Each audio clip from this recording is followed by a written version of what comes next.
నమస్కారం అందరికీ. దేశ రాజకీయాలను కుదిపేస్తున్న భారీ పరిణామాలు.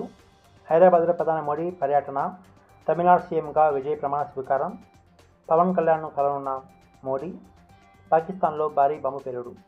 ఇవాళ టాప్ బ్రేకింగ్ న్యూస్ అన్నీ ఇప్పుడు ఒకే వీడియోలో చూద్దాం. వీడియో ప్రారంభించే ముందు మన ఛానల్ని సబ్స్క్రైబ్ చేసి బెల్ ఐకాన్ ప్రెస్ చేయండి. ప్రధాని మోడీ ఈరోజు హైదరాబాద్ చేరుకున్నారు. బేగంపేట్ ఎయిర్పోర్ట్లో తెలంగాణ సీఎం రేవంత్ రెడ్డి, గవర్నర్ మరియు పలువురు నేతలు స్వాగతం పలికారు. మోడీ ఈ పర్యటనలో దాదాపు 10,000 కోట్ల విలువైన అభివృద్ధి ప్రాజెక్టులను ప్రారంభించనున్నారు. అందులో ముఖ్యంగా PM Mitra textile park, industrial smart city, Hyderabad పంజాయ్ highway expansion and railway projects కూడా ఉన్నాయి. హైదరాబాద్లో భారీ భద్రత ఏర్పాటు చేశారు. మధ్యాహ్నం నుంచి రాత్రి వరకు ట్రాఫిక్ రెస్ట్రిక్షన్స్ అమల్లో ఉన్నాయి. హైదరాబాద్ పర్యటనలో భాగంగా మోడీ డిప్యూటీ సీఎం పవన్ కళ్యాణ్ పరామర్శించే అవకాశం ఉందని వార్తలు వస్తున్నాయి.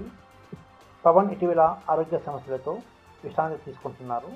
ఈ భేటీ రాజకీయంగా కూడా కీలకంగా మారే అవకాశం ఉందని రాజకీయ విశ్లేషకులు చెబుతున్నారు. యాక్టర్ విజయ్ అధికారికంగా తమిళనాడు ముఖ్యమంత్రిగా ప్రమాణ స్వీకారం చేశారు. చెన్నైలో జరిగిన ఈ కార్యక్రమానికి భారీగా అభిమానులు, రాజకీయ నాయకులు హాజరయ్యారు. 1967 తర్వాత తమిళనాడులో ద్రవిడ పార్టీలకు భిన్నంగా ప్రభుత్వం ఏర్పాటు కావడం ఇదే మొదటిసారి. ఇప్పుడు దేశవ్యాప్తంగా హాట్ టాపిక్గా మారింది.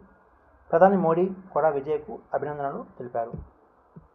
పాకిస్తాన్ నార్త్ వెస్ట్ ప్రాంతంలో భారీ కార్ బాంబ్ బ్లాస్ట్ జరిగింది. ఈ ఘటనలో పలువురు మరణించినట్లు సమాచారం. అక్కడ సెక్యూరిటీ ఫోర్సెస్ కూడా పూర్తి అలర్ట్లోకి వెళ్ళాయి. ఈ ఘటనపై ప్రపంచ దేశాలు ఆందోళన వ్యక్తం చేస్తున్నాయి. రాయల్ ఎన్ఫీల్డ్ సంస్థ ఏపీలో భారీ మ్యానుఫ్యాక్చరింగ్ హబ్ ఏర్పాటు చేయనుంది. 2,200 కోట్ల పెట్టుబడితో తిరుపతి సమీపంలో కొత్త యూనిట్ రానుంది. దీంతో వేలాది ఉద్యోగ అవకాశాలు వచ్చే అవకాశం ఉందని రాజకీయ విశ్లేషకులు చెబుతున్నారు.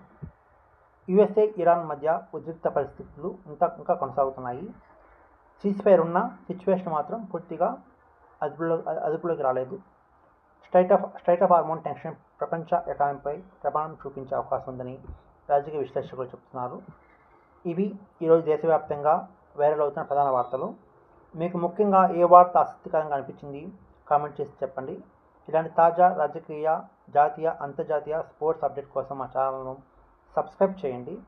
వీడియో నచ్చితే లైక్ చేయండి, మీ ఫ్రెండ్స్కు షేర్ చేయండి. మళ్ళీ మరో తాజా అప్డేట్తో మళ్ళీ కలుద్దాం. ధన్యవాదములు. Thank you so much.